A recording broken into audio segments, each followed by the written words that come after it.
చేసిన కొన్ని అవకాశాలు అదృష్టం కలిసి రాలే. 90% శ్రమ ఉన్నా 10% అప్పుడప్పుడు అదృష్టం కూడా పనిచేయాలి. ఈ రెండు కలిసినప్పుడు తప్పకుండా పెద్ద హోదా రావడానికి ఉంటుంది. ఈరోజు జక్కిడి ప్రభాకర్ రెడ్డి గారికి రాని అవకాశాలు ప్రజా సమస్యల మీద పోరాటం చేస్తే శివచరణ్కు తప్పకుండా అవకాశాలు వస్తాయని చెప్పి తెలంగాణ రాష్ట్ర ముఖ్యమంత్రిగా నేను ఈరోజు చెప్పదలుచుకున్నా. ఈరోజు ఎన్ఎస్వై రాష్ట్ర శాఖ అధ్యక్షుడిగా పనిచేసిన బల్మూరు వెంకట్ని ఎమ్మెల్సీగా ఏఐసిసి రాహుల్ గాంధీ గారు ఎన్ఎస్వైలో ఉన్నప్పుడు విద్యార్థి ఉద్యమాలలో ప్రజా సమస్యల మీద ఆనాటి ప్రభుత్వం మీద పోరాటాలు చేసి ఎన్నో కేసులు కట్టుకొని ఎన్నోసార్లు జైలుకి వెళ్ళాడు. ఆనాడు ఎన్ఎస్వై బల్మూరు వెంకట్ టీం జైల్లో ఉంటే చెంచల్ కూడా జైలుకి వెళ్ళి ఆ విద్యార్థి నాయకులను మన నాయకుడు రాహుల్ గాంధీ గారు పరామర్శించి మీకు అండగా పార్టీ నిలబడుతుంది, మీరు కొట్లాడండి, తప్పకుండా తెలంగాణ రాష్ట్రంలో ప్రభుత్వం ఏర్పాటు చేస్తాం, ఆ ప్రభుత్వంలో మీకు భాగస్వామ్యం ఉంటుంది అని మన నాయకుడు రాహుల్ గాంధీ గారు చెప్పారు. అదేవిధంగా యువజన కాంగ్రెస్ అధ్యక్షుడిగా వివిధ జిల్లాలలో ప్రజా సమస్యల మీద పోరాటం చేసిన అనిల్ కుమార్ యాదవ్ ఈరోజు రాజ్యసభ సభ్యుడైండు.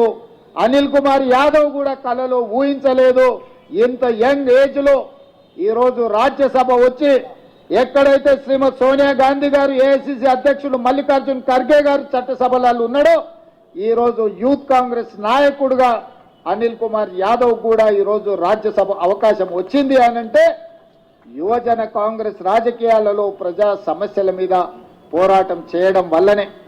అందుకే ఈరోజు ఇక్కడికి వచ్చిన యువజన కాంగ్రెస్ మిత్రులందరికీ నా సూచన ఒక్కటే, అవకాశాలు కొందరికి రావచ్చు, రాకపోవచ్చు, కానీ ప్రజా సమస్యల మీద పోరాటం చేయడం మానొద్దు.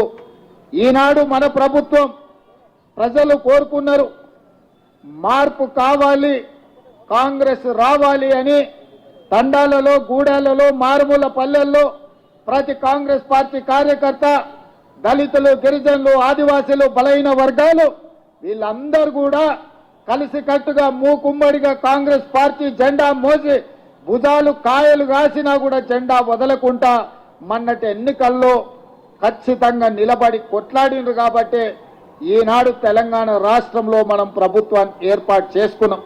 ఈ 14 నెలల్లో రైతు రుణమాఫీ 25,50,000 మందికి 21,000 కోట్ల రూపాయలు రైతు రుణమాఫీ చేసి దేశంలోనే ఏ రాష్ట్ర ప్రభుత్వం చేయనంత రుణమాఫీ ఈరోజు కాంగ్రెస్ పార్టీ తెలంగాణ రాష్ట్రంలో చేసింది.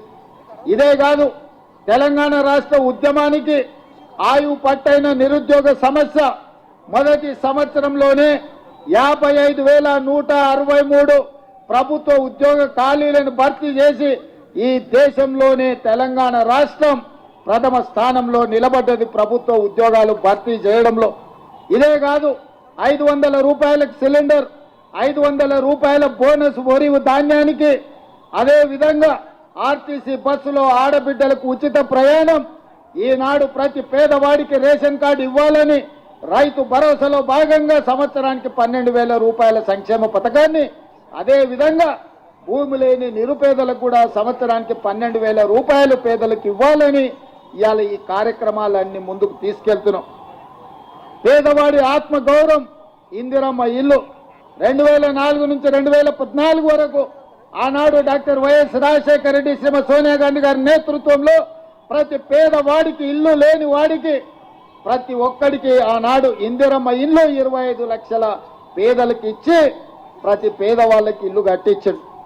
కానీ తెలంగాణ రాష్ట్రం ఏర్పడిన తర్వాత చంద్రశేఖరరావు గారు ఈ పేదలకు అన్యాయం చేసి డబల్ బెడ్రూమ్ ఇల్లు అని ఊరించి ఏ పేదవాడికి ఏ గ్రామంలో కూడా ఇల్లు ఇవ్వకపోవడంతో ఈనాడు మన ప్రభుత్వం వైపు ఎదురు చూస్తుంటే ఇందిరమ్మ ఇల్లు 4.5 లక్షలు మొదటి సంవత్సరంలో ప్రతి పేదవాడికి 5 లక్షల రూపాయలు ఉచితంగా ఇల్లు కట్టుకోవడానికి ఇవాళ మన ప్రభుత్వం కార్యక్రమాలను తీసుకొని ముందుకు వెళ్తుంది. ఇదే కాదు, ఈరోజు పేదవాళ్ళని ఆదుకోవడానికి మన ప్రభుత్వం అమలు చేస్తున్న సంక్షేమ పథకాలని ప్రజల దగ్గరికి తీసుకెళ్లవలసిన బాధ్యత యూత్ కాంగ్రెస్ మీదనే ఉన్నది.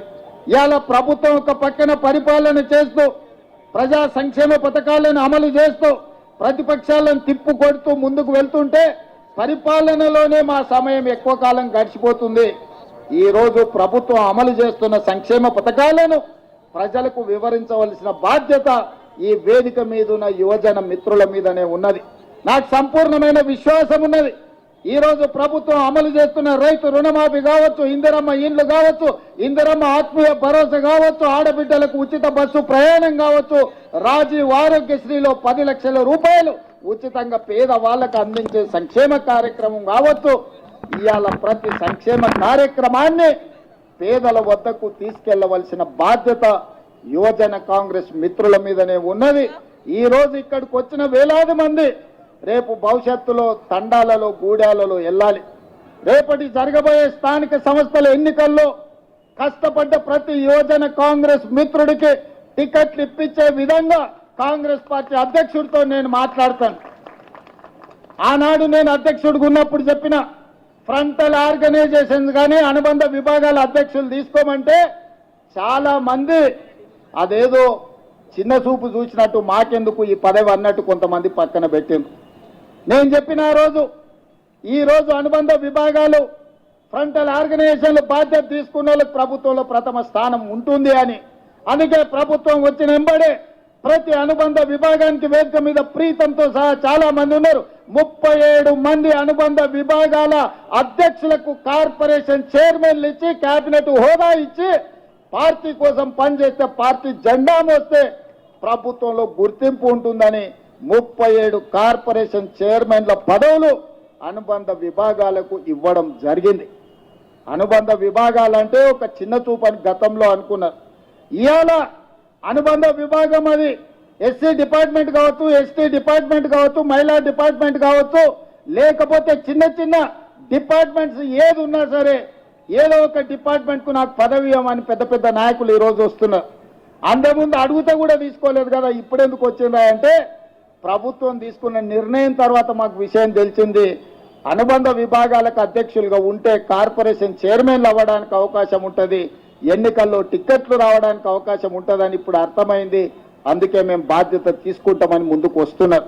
అందుకే ఈరోజు జిల్లా అధ్యక్షులు కావచ్చు, నియోజకవర్గ స్థాయి అధ్యక్షులు కావచ్చు, పార్లమెంట్ స్థాయి యూత్ కాంగ్రెస్ అధ్యక్షులు కావచ్చు, రాష్ట్ర స్థాయిలో వివిధ హోదాలలో ఉన్న యువ మిత్రులకు నా సూచన ఒక్కటే, కష్టపడితే తప్పకుండా ఫలితం ఉంటుంది.